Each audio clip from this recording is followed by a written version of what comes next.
Hey guys, it's me, Carrie, with this week's tip of the week.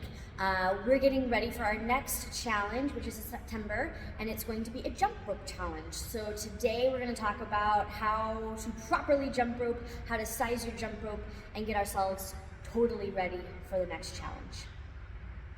Okay, so maybe it's been a really long time since you've jumped roped, and normally it's something that maybe you associate with just kids doing, but jump roping is great for everybody. First thing we want to talk about when we are jump roping is what's a right size jump rope for me.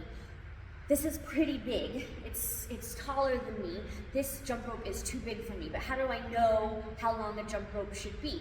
Well, if I put my jump rope together like this, and then I step in the middle, I want the top of the rope, where the handle and the rope meet, to be right about my armpit height. So you can see I've got, like an extra 6 inches or so on either side. So what I'll want to do is throw some extra knots in this jump rope to shorten it so that it's an appropriate length for me.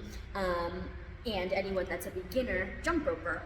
As you advance and become more skilled at jump roping, a slightly shorter rope will bring a little more challenge. But again, so anyone starting out new, beginning jump roping, stand in the middle, aim for the armpit, okay?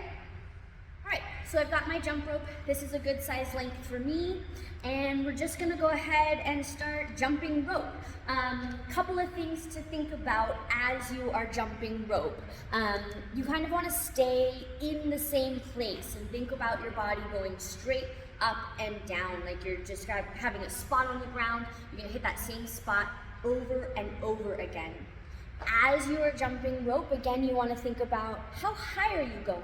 You want to stay, maybe 1 to 2 inches away from the ground. Going higher than that is going to throw off your form, it's going to throw off your balance, unnecessary to the whole process of what's going on. And as you're jumping, you want to think about what's happening here with your knees. You want to keep a soft bend of your knees. Locking those legs out is going to add a lot of extra strain and stress on the body, so keeping the knees bent helps with that absorption as you land each time.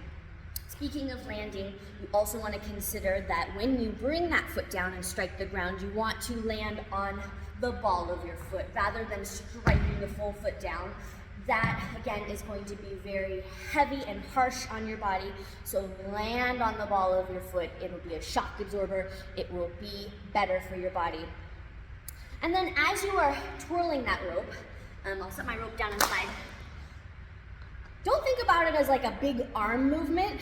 Think about it as an action that's happening here in your wrists, okay? So I'm keeping my arms close to my body, and I'm twisting here, in the wrist rather than this big flailing movement, okay? And I also want to keep my hands kind of parallel to the floor. Again, not here in the arms, not here in the elbows, but down here in the wrists, okay?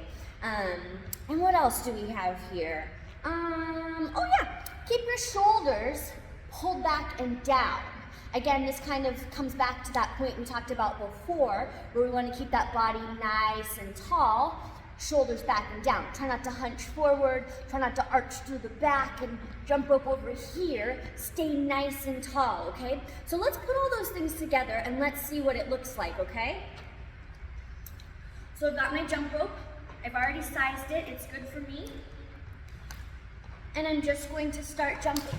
Again, 1 or 2 inches away from the floor, keeping my arms down, keeping my wrists by my body. I'm going straight up and down. I'm trying not to jump all over the place. And it's a flick of the wrist, okay? I'm breathing. I'm landing on the balls of my feet. I'm jumping rope. All right, so that's it. You are ready now for our September challenge. You got it. Good luck, guys. Bye.